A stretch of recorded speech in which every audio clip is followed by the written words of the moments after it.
Está con nosotros el diputado de la UDI, presidente del Grupo Interparlamentario Chileno-Estadounidense, Jorge Alessandri. Diputado, ¿cómo le va? Bienvenido, buenas tardes. Hola, hola. Muy buenas tardes, muchas gracias por el contacto.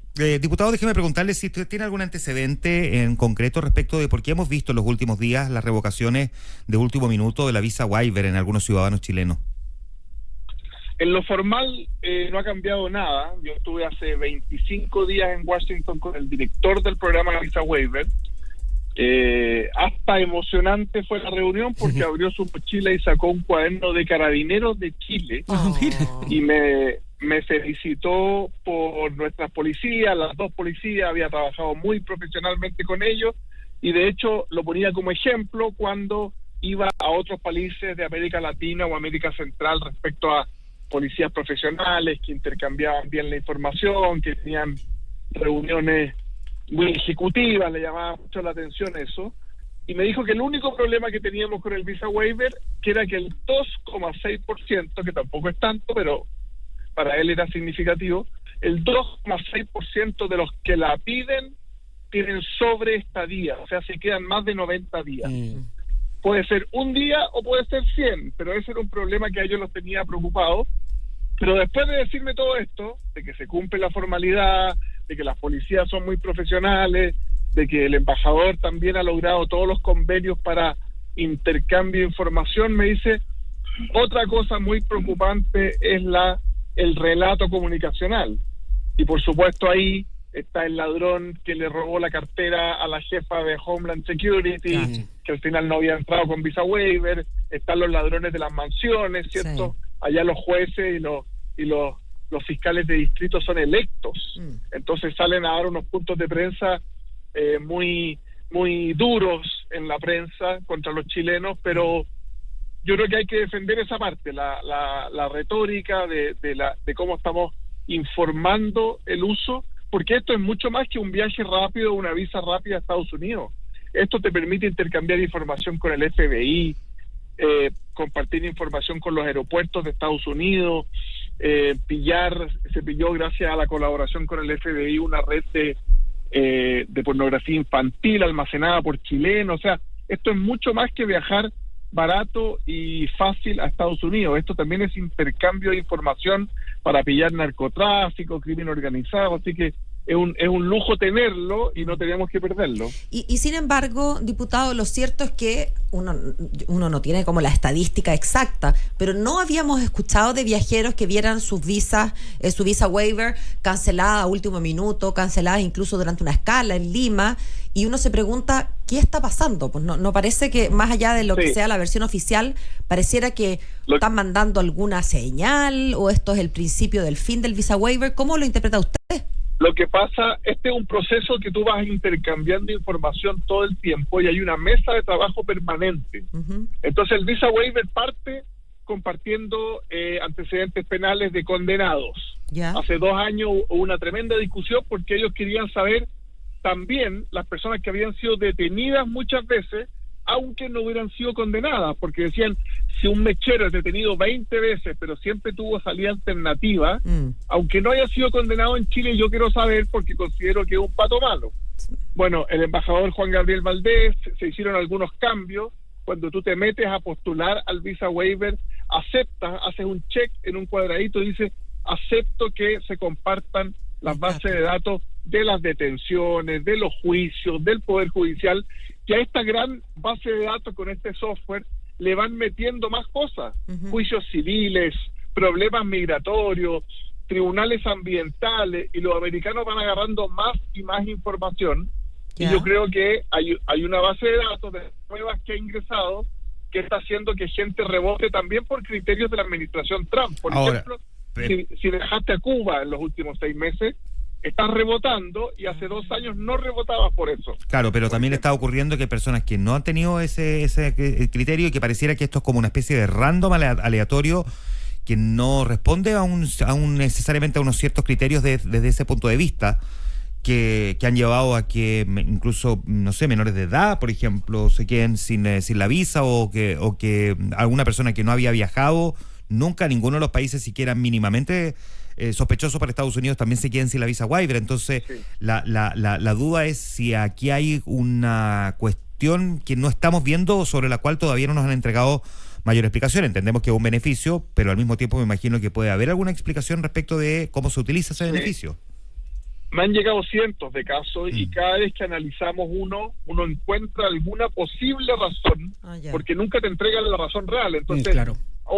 Me tocó un niño de 14 años que había ido a competir lucha libre a Cuba, en un campeonato sudamericano, la cosa más inocente del mundo, pero obviamente el software no ve razones, sino que ve solamente Big Data. Después una persona que tenía un juicio de deslindes de Campos, que era abogado, que representaba una sociedad, y por ser abogado estaba en muchos juicios de deslinde.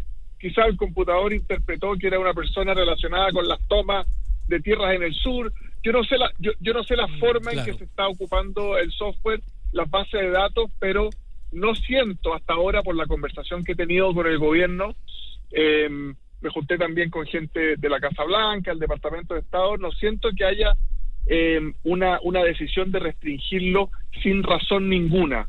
Sí, se han metido muchas bases de datos al sistema y hay mucha gente rebotando sin razón. Diputado, estamos conversando con Jorge Alessandri, diputado de la UDI, presidente del Grupo Interparlamentario Chileno-Estadounidense. A propósito de las señales y cosas que eventualmente pueden llegar a complicar o no, le quería preguntar de qué postura es usted en torno a la confirmación que establece el mismo presidente Gabriel Boric el día de ayer en una entrevista de que derivó la llamada del secretario de Estado estadounidense Marco Rubio a Cancillería. Él dice porque cancilleres hablan con cancilleres, presidentes hablan con presidentes. Incluso dijo que él no le contestó al secretario de Estado personalmente para honrar el cargo y la dignidad de Chile. Hemos escuchado un poquito de todas las posturas, de quienes desdramatizan y quienes dicen que esto puede ser una señal equivocada. ¿Cómo lo mira usted? A mí me parece que es una señal equivocada. Está bien que al menos le haya contestado el canciller Van Claveren. A mí me tocó trabajar en el segundo piso en Piñera 1, en la primera administración de Sebastián Piñera. Siempre estuvo dispuesto a hablar con ministros, con parlamentarios extranjeros. La dignidad del cargo no se juega ahí.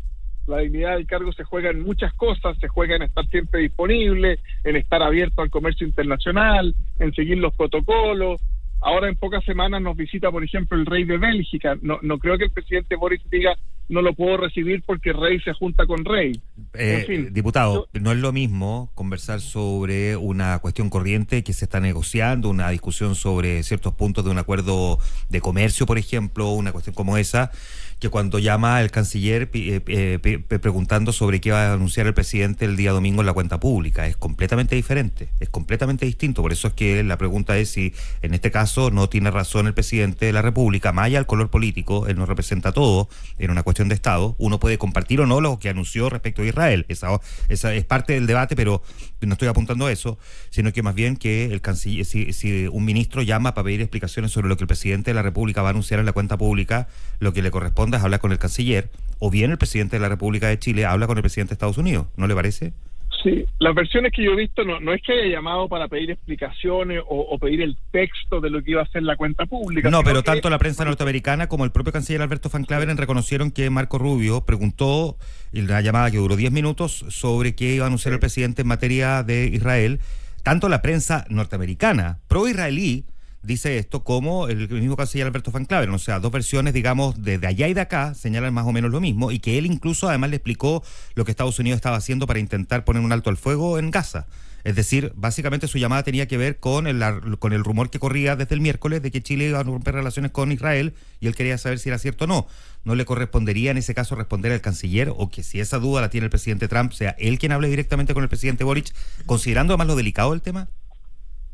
A mí me parece que el presidente de Chile tiene que estar disponible para secretarios de Estado de países tan importantes para el comercio internacional, tan importante para Chile, y obviamente me deja tranquilo que haya sido Van Claveren el que habló con él por toda la experiencia que nuestro canciller tiene en este tema. O sea, usted también es crítico, entonces cuando Ricardo Lagos, por ejemplo, se opuso a la invasión a Irak y argumentó que faltaban antecedentes, y muchos dijeron que había sido un error porque podíamos perder el acuerdo de libre comercio, cosa que finalmente no ocurrió.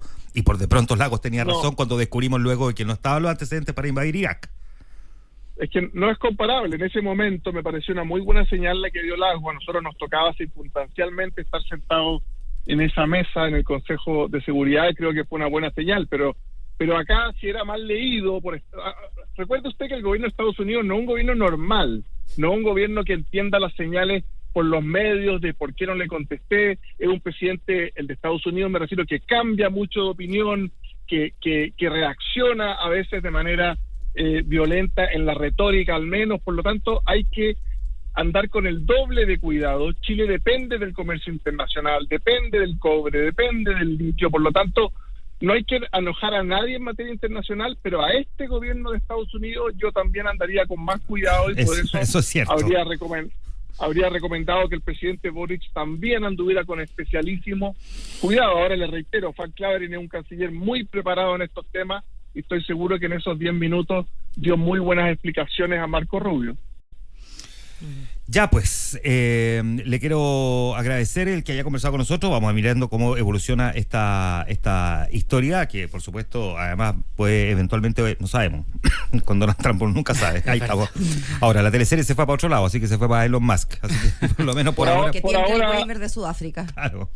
Por ahora, Juan Manuel, lo importante es que Estados Unidos no acepte la carta que presentó la Cancillería para que el cobre sea declarado estratégico y salga de los aranceles. Ni siquiera el 10 que le toque, que quede en 0. Esa es una pequeña batalla que Chile tiene que ir ganando, y después pediremos lo mismo para el litio, después restableceremos relaciones en otros intercambios, pero esta cosa con Estados Unidos es caminando sobre huevos, sobre hielo, sobre huevos, exactamente. Sí. Muy bien, pues diputado Jorge Alessandri conversando esta tarde con nosotros. Un gusto, como siempre, diputado. Que esté muy bien. Un abrazo. Que esté bien. Igual. Chau, Chao, diputado. Muy Muchas bien, gracias. Son las 6:31.